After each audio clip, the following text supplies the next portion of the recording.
अलग अलग कलर दिखेगा। इसको एक एग्जांपल से हम देखते हैं। जैसे कि जो कलर है मिल्क का और वाटर का, वो ब्लू अपीयर होता है जब हम उसको रिफ्लेक्टेड लाइट की तरफ से देखते हैं, और जब हम उसको ट्रांसमिटेड लाइट की तरफ से देखते हैं तो वो हमें कैसा अपीयर होगा, रेड अपीयर होता है। तो इस तरीके से डिपेंड करता है कि यदि आपने उसको जहाँ से ट्रांसमिट हो रही है लाइट वहाँ से देखेंगे तो उसका कलर अलग दिखता है, और यदि हमने उसको रिफ्लेक्टेड लाइट मतलब लास्ट में देखा है तो हमें वो अलग कलर दिखाई पड़ता है। इस तरीके से ये जो इनके कलर्स हैं ये अपने को इसमें डिफरेंस दिखता है। उसके अलावा साइज़ ऑफ पार्टिकल पे भी डिपेंड करता है। यदि हमने बहुत बहुत ही मतलब छोटा पार्टिकल साइज़ रखा है कोलाइडल पार्टिकल्स का, सॉल्यूट का, तो आपको कलर अलग दिखेगा। जैसे गोल्ड सोल है, यदि बहुत उसके पार्टिकल साइज़ छोटे हैं तो वो रेड कलर दिखता है। जैसे जैसे साइज़ बड़ा होता है वो पर्पल अपीयर होता है, और फिर उसके बाद में फाइनली वो हमें ब्लू एंड फिर गोल्डन दिखाई देता है। तो इस तरीके से हमें इसमें कलर्स दिखते हैं। इसके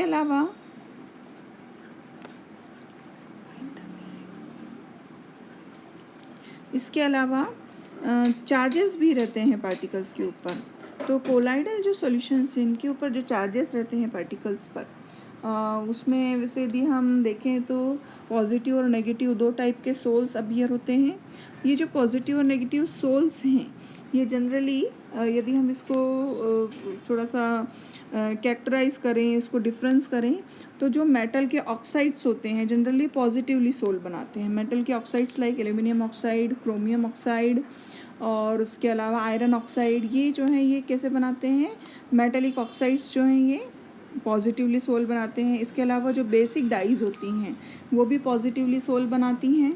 इसके अलावा हीमोग्लोबिन है, टाइटेनियम ऑक्साइड के जो सोल हैं ये भी पॉजिटिवली चार्ज सोल बनाते हैं। और जब हम नेगेटिवली चार्ज सोल की बात करते हैं तो जिसमें मेटल्स जो होती हैं, प्योर मेटल्स जो हैं उनके जो सोल्स बनते हैं वो नेगेटिवली चार्ज बनते हैं। इसके अलावा जो मेटल के सल्फाइड्स होते हैं वो भी नेगेटिवली चार्ज सोल बनाते हैं। एसिड जो डाइज हैं जैसे इओसिन है, कॉन्गो रेड हैं, ये सब कैसे बनाते हैं, नेगेटिवली चार्ज सोल बनाते हैं। ये आपको प्रिपेयर करना पड़ेगा। इसके अलावा sol of starch, gum, gelatin, clay, ये सब कैसे बनाते हैं, नेगेटिवली चार्ज सोल बनाते हैं। अब क्वेश्चन ये अराइज होता है कि इनके ऊपर चार्जेस अराइज ही क्यों होते हैं। तो एक्चुअली ये चार्जेस अराइज होते हैं प्रिफर्शियल एड्जॉर्प्शन की वजह से। तो इस तरीके से ये जो प्रेफरेंशियल एड्जॉर्प्शन इनके अंदर होता है उस वजह से इनके ऊपर चार्जेस अराइज होते हैं। तो ये कैसे अराइज होते हैं, क्योंकि ये पार्टिकल्स क्या करते हैं, जो सॉलिड के पार्टिकल्स हैं वो डिस्पर्जन मीडियम से एक आयन को एक्वायर कर लेते हैं, उसको एड्जॉर्ब करवा लेते हैं। और ये जो जिस भी आयन को प्रिफर करते हैं एड्जॉर्प्शन के लिए वो आयन का पूरा चार्ज उनके ऊपर एक्वायर हो जाता है, और इस तरीके से वो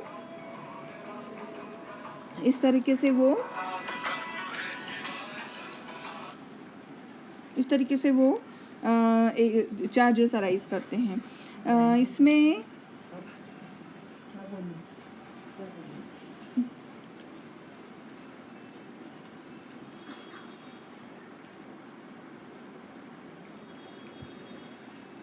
इसमें जो चार्जेस हैं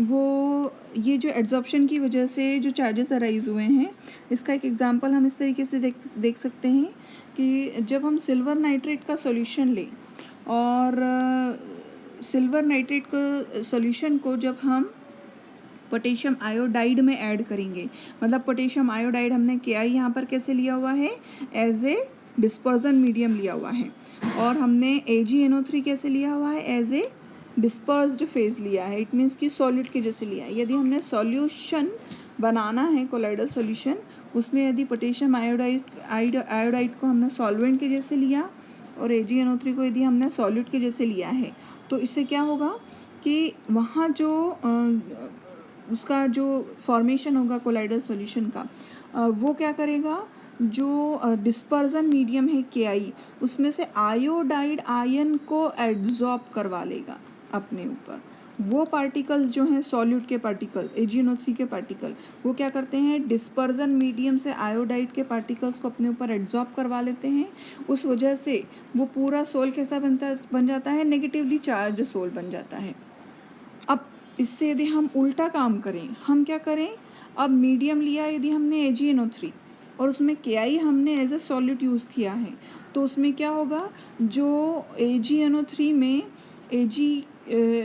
जो पार्टिकल्स हैं वो जा कर के एड्जॉर्ब हो जाएंगे सॉल्यूट के ऊपर। बनेगा क्या वहाँ पर, AgI बनेगा। अब AgI जो है, सॉल्यूट के पार्टिकल जो यहाँ पर बने हैं, ये क्या करेंगे, उस मीडियम से Ag के आयंस को एड्जॉर्ब करवा लेंगे। उस वजह से ये सोल कैसा बन जाएगा, पॉजिटिवली चार्ज सोल बनेगा।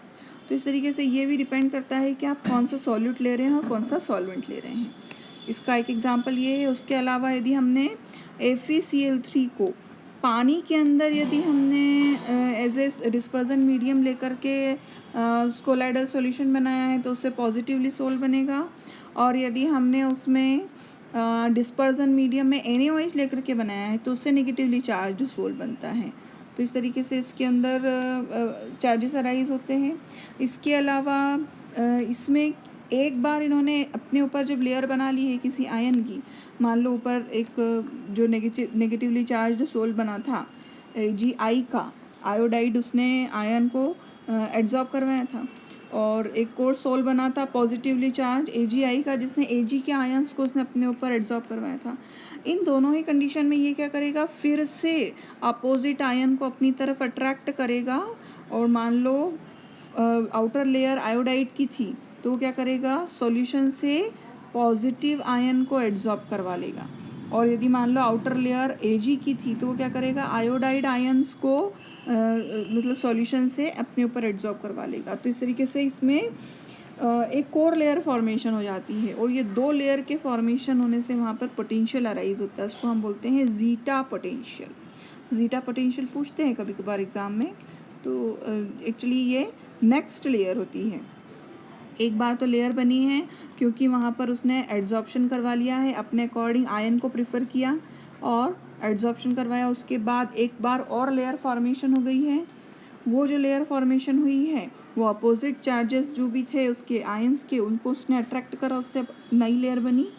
जो ये नई लेयर बनी उस वजह से जो वहाँ पर पोटेंशियल अराइज हुआ, पोटेंशियल से मतलब है दोनों के बीच का डिफरेंस, जो पॉजिटिव और नेगेटिव चार्जेस वहाँ अराइज हुए हैं, उन दोनों की वजह से जो वहाँ पर पोटेंशियल अराइज हुआ उसको बोलते हैं हम जीटा पोटेंशियल। इलेक्ट्रोकाइनेटिक पोटेंशियल भी बोलते हैं उसको, जीटा पोटेंशियल भी बोलते हैं, वो अराइज हो जाता है। और उसके अलावा इनकी एक प्रॉपर्टी इलेक्ट्रोफोरेसिस भी होती है। इलेक्ट्रोफोरेसिस से मतलब इस तरीके से हम उसमें ये इस तरीके से उसकी शेप की ट्यूब रहती है, इसके अंदर हमने सोल भर दिया है। इसमें जैसे वाटर यहाँ डिस्पर्जन मीडियम है, और यहाँ पर कोलाइडल सॉल्यूशन भी इसमें प्रेजेंट है। दो इलेक्ट्रोड यहाँ पर हमने पॉजिटिव नेगेटिव एनोड और कैथोड लगा करके रखे हैं। अब इसमें क्या होगा कि इसमें जो इसके पार्टिकल्स हैं कोलाइडल सॉल्यूशन के, उनका सेपरेशन ऑफ चार्जेस हो जाएगा। मतलब जो कैथोड है उसके ऊपर सारे नेगेटिव आयन जा कर के अपने आप को स्टिक करा लेंगे, और जो एनोड है उसके ऊपर सारे पॉजिटिव आयन जा कर के अपने आप को स्टिक करा लेंगे। तो इस तरीके से यहाँ पर इलेक्ट्रोफोरेसिस हो जाता है।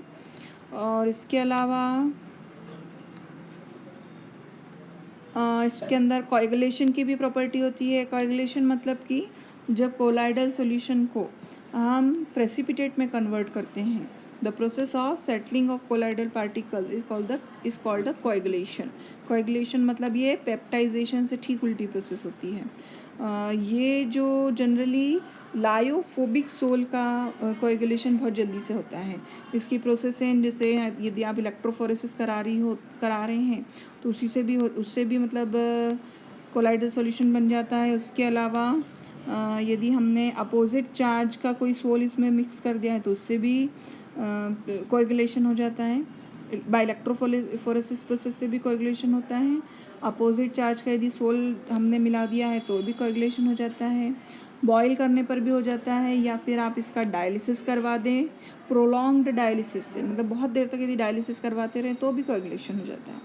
उसके अलावा थोड़ा सा यदि हम इलेक्ट्रोलाइट मिलाते हैं तो उससे कोएगुलेशन होने के चांसेस रहते हैं। मतलब कोएगुलेशन होने के लिए क्या ज़रूरी है, वहाँ पर इलेक्ट्रोलाइट का प्रेजेंट होना ज़रूरी है। तो इस तरीके से इनकी प्रेजेंस, इलेक्ट्रोलाइट की प्रेजेंस से वहाँ पर कोएगुलेशन होने के चांसेस रहते हैं। कोएगुलेशन होने के लिए जो ये हमने इलेक्ट्रोलाइट यूज़ किया है, इसमें जो ये आयंस है, इनके आयन की जो कोएगुलेशन पावर होती है उसको हम बोलते हैं फ्लोक्यूलेटिंग पावर। जो फ्लोक्यूलेटिंग पावर इनकी होती है, जैसे जैसे इनके चार्जेस, जो ऑक्सीडेशन स्टेट है, जैसे जैसे इनकी बढ़ती चली जाएगी, इनकी कोएगुलेशन पावर बढ़ती चली जाती है।